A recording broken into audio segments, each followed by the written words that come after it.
নমস্কার বন্ধুরা, আমি সুস্মিতা ছিলাম তোমাদের সামনে আবার একটা রান্নার রেসিপি নিয়ে। আর এই দেখো কী বানাচ্ছি বলো তো। মাংসটা কিন্তু কষা কষা করছিলাম, যা কিছু লাগে আদা রসুন পেঁয়াজ সব কিছু দিয়েছিলাম, তার মধ্যে দিয়ে দিচ্ছি একটু বিরিয়ানি মশলা। কারণ এই কারণেই আজকে হঠাৎ করে মনে হলো যে একটু বিরিয়ানি করবো। কদিন ধরে ছেলে বলছিল বিরিয়ানি খাবে, আর তার জন্য মাংসটাও দেখছি আজকে মানে ভালো, তার জন্য আমি অল্পই মাংস নিয়েছিলাম 500 মতন। তো সেই মাংসটাকে আমি কষাচ্ছিলাম, কষাতে একটুখানি হঠাৎ করে মনে হলো বিরিয়ানিটা করে ফেলি। আর তাও বিরিয়ানি করবো, কিন্তু বিরিয়ানির চাল দিয়ে না, করবো হচ্ছে আমাদের নর্মাল সিদ্ধ চাল, যেই চাল আমরা খাই। তা এই দেখো বন্ধুরা, এখানে ভালো করে মাংসটাকে কষানোর পর সময়ই আমি একটুখানি বিরিয়ানি মশলা দিয়ে দিয়েছিলাম। আর এই দেখো সকালবেলা ভাত করেছিলাম, ভাতটাকে একটু গরম করার জন্য আমি ভাতে জল ঢেলে দিয়েছি, তো ভাতটাকে গরম করতে বসিয়ে দিয়েছি। আর এইখানে দেখো দুধ নিয়ে নিয়েছি, কাঁচা দুধ, তার মধ্যে নিয়ে নিয়েছি আতর। আর আতরটাও একটাই ছিল, তাও অল্প আতরটা দিয়ে করে দিচ্ছি। আর বিরিয়ানি মশলাও 2টো প্যাকেট ছিল, তা যা কিছু ছিল ঘরে সেই সব দিয়েই করছি, বেশি কিছু এটা আর দেবো না। আর কালারটা একদমই অল্প দিচ্ছি, কারণ আমি যখন অন্য সময় বিরিয়ানি করি তাতে কিন্তু মানে চিকেনের মধ্যে আমি হলুদ দিই না, কিন্তু আজকে তো আমি কষা বানাবো বলেই করছিলাম। হঠাৎ করেই মানে ডিসিশনটা হলো যে আমি বিরিয়ানিটা বানাবো, তার জন্যে মাংসের মধ্যে হলুদ দিয়েছিলাম। তো এই জন্যে কী করেছি, এখানে কিন্তু একদম সামান্য একদম হলুদ দিয়েছিলাম, যাদের বেশি না হলুদ হয়ে যায়। তাই দেখো একদম অল্প হলুদ। আর এখানে দুধটা আর আতরটা ভালো করে মিশিয়ে নিচ্ছি। দেখো ফাইনালি কিন্তু ভাতটাও গরম হয়ে গেছে, চিকেন কষাটাও হয়ে গেছে। এবার আমি কড়াইয়ের মধ্যে ভালো করে সাজিয়ে নেবো। আর এই দেখো সমস্ত আমি গুছিয়ে নিয়ে নিয়েছি। এখানে ভাত, এই যে কড়াইয়ের মধ্যে একটুখানি সাদা তেল আমি একটু গরম করে নিয়েছিলাম তলাটায়। আর এই দেখো এবার ভাতগুলো আমি সুন্দর করে সাজিয়ে নেবো পাট করে। তো স্কিপ না করে পুরো ভিডিওটা তোমরা দেখো, আশা করি তোমাদেরও খুব ভালো লাগবে। যদি ভিডিওটা ভালো লাগে লাইক কমেন্ট শেয়ার করে দিও। আর যারা আমার চ্যানেলটা এখনও পর্যন্ত সাবস্ক্রাইব করে তারা প্লিজ বন্ধুরা সাবস্ক্রাইব করে দিও। আর ভিডিওটা ভালো লাগলে প্রচুর করে কিন্তু শেয়ার করে দিও।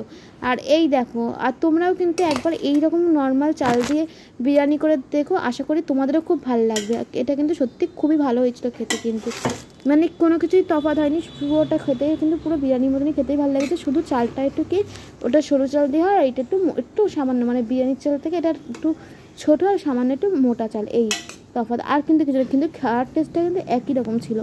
আর এই দেখো আমি সুন্দর করে এনে সাজিয়ে নিচ্ছি, দেখতে পাচ্ছ। কালকে আমি যেহেতু পোলাও করেছিলাম, তাই এই কড়াটাই দিয়ে করেছিলাম, তাই কড়াটার জন্যই আমি আজকে এনে কী করলাম, ভালো করে ধুয়ে টুয়ে আমি একেবারে আবার আজকে বিরিয়ানি করে দিলাম। তা এই দেখো আমার অনেক দিন ধরে খুব শরীর খারাপ ছিল বলে আমি কোনো ভিডিও সেরকম দিতে পারছিলাম না। তা এখন একটু শরীরটা ভালো হয়েছে বলে আমি আবার ভিডিও দেওয়া তোমাদের সাথে আবার শেয়ার করছি তোমাদের সাথে।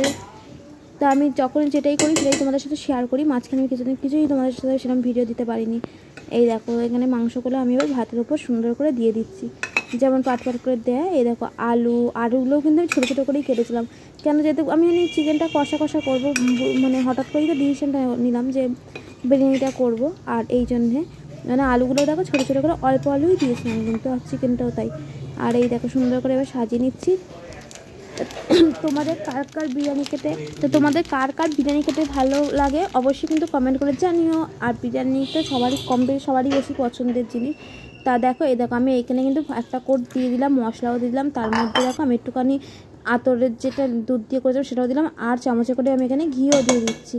দেখো বন্ধুরা তোমরাও কিন্তু একবার এরকম করে, সত্যি বলছি এরকম করে দেখো, আশা করি তোমাদের সত্যি খুব ভালো লাগবে। মানে নর্মাল চাল দিয়ে খেতেও কিন্তু খারাপ কিছু লাগেনি কিন্তু। তা এই দেখো ওইখানে আবার এক কোট দিয়ে দেবো। তা এই যে তোমরা কে বিরিয়ানি খেতে ভালোবাসো অবশ্যই কমেন্ট করে জানিও। আর তোমরা দেখো, তা দেখো পুরো রাইসটাই কিন্তু আমি ভালো করে কোট করে সাজিয়ে নিয়েছি, নিয়ে দেখো এবার আমি ওভেনের ওপর বসিয়ে দিয়েছি। তা তোমরা দেখো কেমন হয়েছে।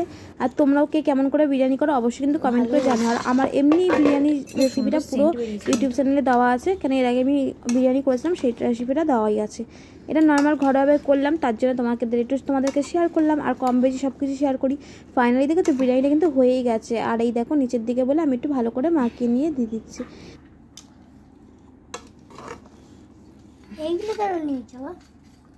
পেঁয়াজটা কেটেছি, শসা ছিল না বলে শুধু পেঁয়াজ আছে, পেঁয়াজই কেটে দিলাম। কেমন হয়েছে বাবাই? টেস্টি হয়েছে? ভালো হয়েছে তো বিরিয়ানিটা খেতে? ভালো হয়েছে। কেমন হয়েছে? এরকম ও বাবারে, শোনো গোপাল না করো। তা তোমরা বন্ধুরা শুনতেই পেলে, যার জন্য করা তার কিন্তু সত্যি খুব ভালো লেগেছে। তা আজকে ভিডিওটা আমি শেষ করছি বন্ধুরা, ঠিক আছে।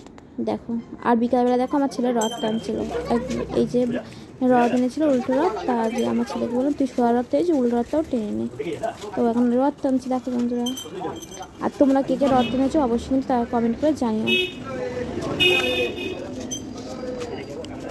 আর এই দেখো বিকেলবেলা কিন্তু আমাদের এদিকে প্রতি বছরই বড় রথটা যায় কিন্তু খুব এই রথটা প্রতি বছর যায়।